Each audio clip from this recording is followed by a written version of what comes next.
اعوذ باللہ من الشیطان الرجیم بسم اللہ الرحمن الرحیم قال اللہ تبارک و تعالی فی کتاب المجید وقول الحق بسم اللہ الرحمن الرحیم ولا ینہاکم اللہ عن الذین لم یقاتلوا فی الدین۔ خداوند عالم نے فرمایا کہ اللہ نے تمہیں نیکی کرنے سے منع نہیں کیا ان لوگوں کے ساتھ جنہوں نے تمہیں قتل نہیں کیا۔ دیکھیے، آج ہمارا موضوع ہے اہل کتاب۔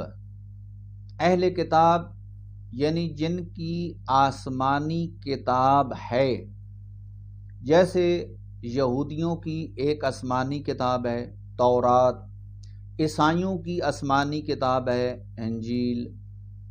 تو اس طرح جتنے بھی آسمانی کتاب کے ماننے والے ہیں ان کو کہتے ہیں اہل کتاب۔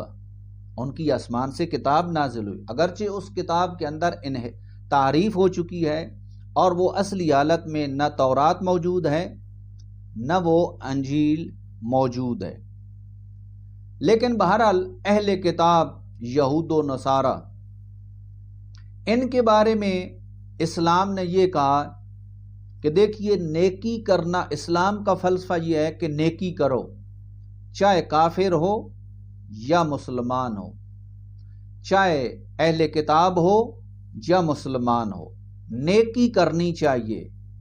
ہاں، وہ جو منع کیا گیا ہے یا نفرت کی گئی ہے وہ کافر اور اہل کتاب جو تم پر حملہ کرتے ہیں، جو تمہارے ساتھ خیانت کرتے ہیں، جو تمہیں نقصان پہنچاتے ہیں، وہ تو دفاع کرنا بھی ضروری ہے۔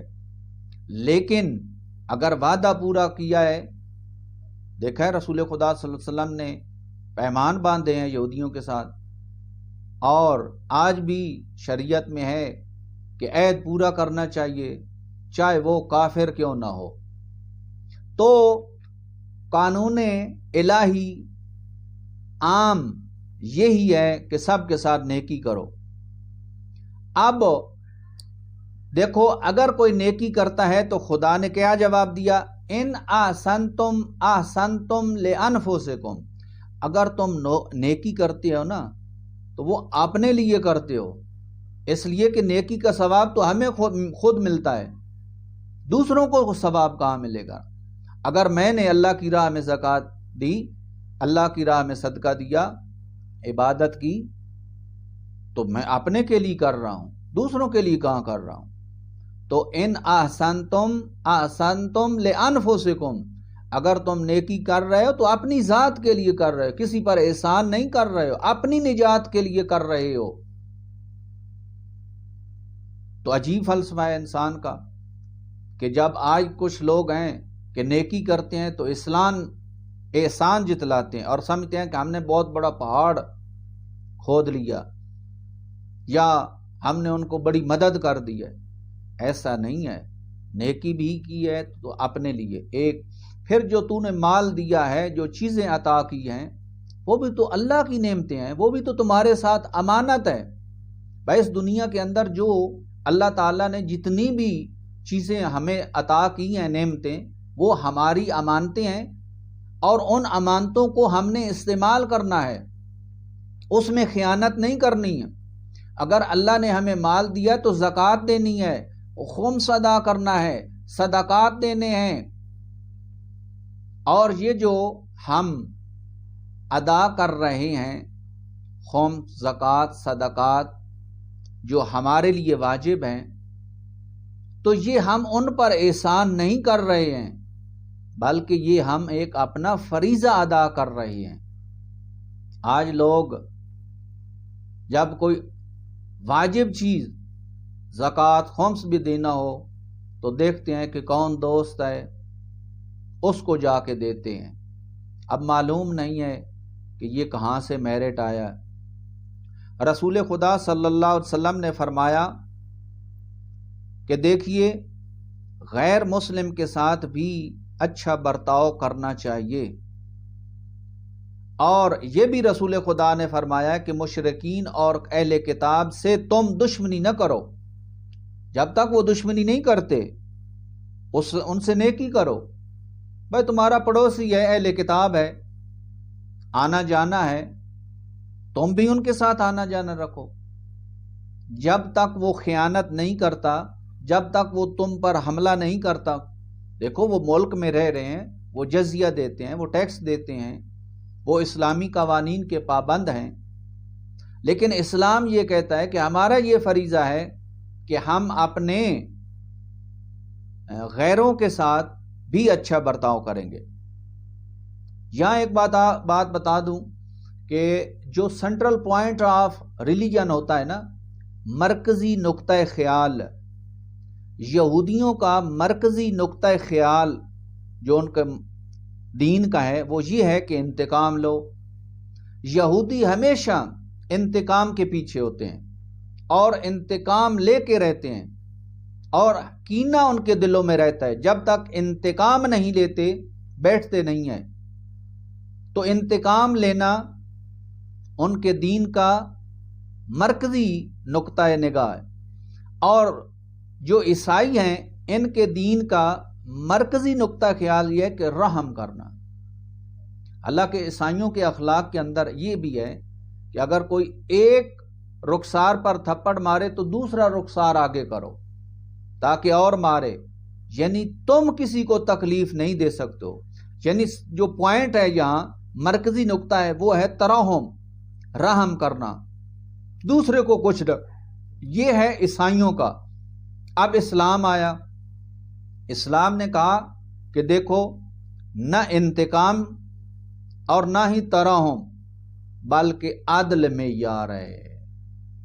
ہاں اگر ہمیں ضرورت پڑی تو ہم انتقام لیں گے، اور اگر ہمیں ضرورت پڑی تو ہم رحم کریں گے. دیکھو بعض اوقات ایک آدمی قتل کر دیتا ہے تو قتل کا بدلہ قتل ہے، لیکن ایک آدمی صرف لڑائی جھگڑا کرتا ہے اور پھر اس کو قتل کر دینا تھوڑی سی بات پر. تو اسلام کا جو نقطہ نگاہ ہے وہ عدل ہے. ان اللہ یامر، بے شک اللہ تعالی کیا کرتا ہے؟ حکم دیتا ہے. ان اللہ یامرکم بالعدل والاحسان، عدل اور احسان کا تمہیں حکم دیتا. اعدلوا هو اقرب للتقوی، عدالت کو قائم رکھو، عدالت کرو، انصاف کرو، یہ تقوی کے بہت قریب ہے. لہذا اسلام نے عدالت اور انصاف کو معیار قرار دیا ہے کہ عدل کیا کہتا ہے اس کے مطابق ہمیں انجام دینا چاہیے. اس کے علاوہ مسلمانوں کے لیے جائز نہیں ہے کہ وہ اہل کتاب پر تہمت لگائیں. تہمت لگانا مسلمانوں پر تو پہلے آپ سن چکے ہیں، غیر مسلم اہل کتاب پر بھی تہمت لگانا جائز نہیں ہے. اب اندازہ لگاؤ، غیر مسلم کے عیب تلاش کرنا جائز نہیں ہے. امام صادق علیہ الصلوۃ والسلام نے فرمایا کہ اگر یہودی بھی تمہارا ہمسایہ ہے تو اس کے ساتھ بھی نیکی اور اچھا برتاؤ کرو، اور یہودی کی بیماری میں تیمارداری کرو.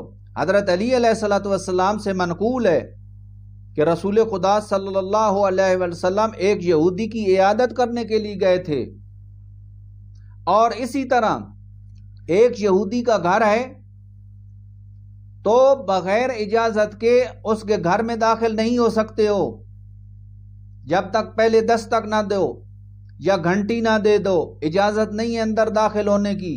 بعض لوگ یہ سمجھتے ہیں کہ بس صرف مسلمانوں کے گھروں میں ہیں، بلکہ نہیں، مال، جان، عزت سب محترم ہے. آپ ہاتھ اٹھا نہیں سکتے اگرچہ اہل کتاب ہے. اس کے بعد اہل کتاب کا مال اور جتنی بھی چیزیں ہیں ان کو چوری کرنا جائز نہیں ہے. اور اگر سفر میں تمہارا اہل کتاب کوئی ساتھی بنا ہے کچھ منٹوں کے لیے، کچھ گھنٹوں کے لیے، تو ان کے ساتھ بھی نیکی کرو اور اخلاق سے پیش آؤ. ایک دفعہ مولا امیر علیہ الصلوۃ والسلام سفر پر جا رہے ہیں، راستے میں ایک مشرک ہم سفر ہوا، ساتھ ساتھ سفر کرنے لگے، باتیں کرنے لگے، حال ایک دوسرے سے پوچھنے لگے، ایک دوسرے کا تعارف کرانے لگے، اور کہا کہ آپ نے کہاں جانا ہے؟ تو مولا نے فرمایا میں نے جو اگلا چوراہ آ رہا ہے اس کو اس سائیڈ میں، اور اس شخص نے کہا کہ میں اس سے پہلے ایک یہاں گاؤں ہے ادھر جا رہا ہوں۔ جب اس شخص کا وہ وعدہ گاہ جہاں سے اس نے جانا تھا وہ جگہ آئی تو وہ شخص سلام کر کے سے آگے چلنے لگا، مولا امیر بھی اس کے ساتھ ساتھ چلنے لگے۔ اس نے پیچھے دیکھا، کہا مولا آپ نے تو کہا تھا کہ میں نے فلاں جگہ پر جانا ہے، وہ تو آگے ہے، آپ میرے ساتھ آ رہے ہیں۔ تو مولا امیر نے فرمایا ہم مسلمان ہیں اور ہمارا اسلام حکم دیتا ہے کہ جو شخص کچھ لحظے کے لیے ہی دوست بن جائے تو اس کا احترام ضروری ہے، تو میں آپ کے احترام کی خاطر تھوڑا سا آپ کو الوداع کرنے کے لیے آپ کے ساتھ آیا ہوں۔ جب اس نے یہ سنا تو فوراً اس نے کہا مجھے کلمہ پڑھاؤ، اور وہ شخص مسلمان ہو گیا۔ دیکھو کردار سے غیر مسلم مسلمان ہو جاتے ہیں، کردار سے دنیا بدلتی ہے، زبان سے نہیں بدلتی۔ آج بڑے بڑے سیمینار ہو رہے ہیں، بڑی بڑی مجالس اور محافل ہو رہی ہیں، لیکن معاشرے میں جو فتنہ فساد ہے اور جو معاشرہ برائیوں سے گھرا ہوا ہے، انسان تصور ہی نہیں کر سکتا کہ اتنا علم ہونے کے باوجود یہ کیا ہے۔ اس کے علاوہ اگر کوئی ڈاکٹر یہودی ہے، نصرانی ہے، عیسائی ہے تو آپ چیک اپ کرا سکتے ہیں اس کے ساتھ، منع نہیں ہے۔ یہ جو تعصب کی لہر آتی ہے، یہ کچھ مسلمان بھی ایسے متعصب ہو جاتے ہیں کہ بس دوسروں کو غیر سمجھتے ہیں اور ان کو انسان بھی نہیں سمجھتے۔ ایسا نہیں ہے، انسانیت کی قدر و قیمت ہے۔ اگرچہ اسلام مسلمان نہیں ہے لیکن انسان تو ہے نا، اللہ کے تو بندے ہیں نا، تو اللہ نے اپنے بندوں کے ساتھ تو نیکی کرنے کا حکم دیا ہے۔ یہ الگ بات ہے کہ جب مسلمان بھائی ہوگا تو اس کے حقوق اور زیادہ ہوں گے، لیکن اہل کتاب کے ساتھ اخلاقاً ہمیں اچھے برتاؤ اور اچھے اخلاق سے پیش آنا چاہیے۔ اور ہم دعا کرتے ہیں کہ خداوند عالم ہمیں اسلام سمجھنے کی توفیق عطا فرمائے۔ وما علینا الا البلاغ المبین۔ والسلام علیکم ورحمۃ اللہ وبرکاتہ۔